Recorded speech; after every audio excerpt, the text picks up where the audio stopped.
এই দেখো এখানে আমার সব গয়নাগাটি এখানে আছে।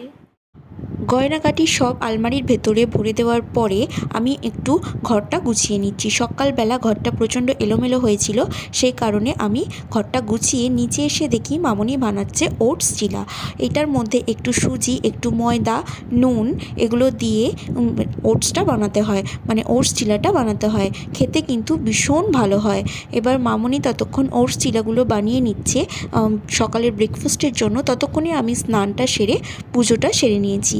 পুজোটা সারার পরেই ব্রেকফাস্টটা করি আমি।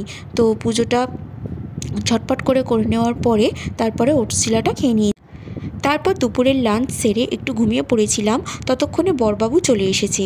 চলে আসার পর দেখি ও আজকে ইচ্ছা করছে যে কেক খাবে। সেই কারণে আমি কেক বানানোর জন্য প্রস্তুতি শুরু করে দিয়েছি।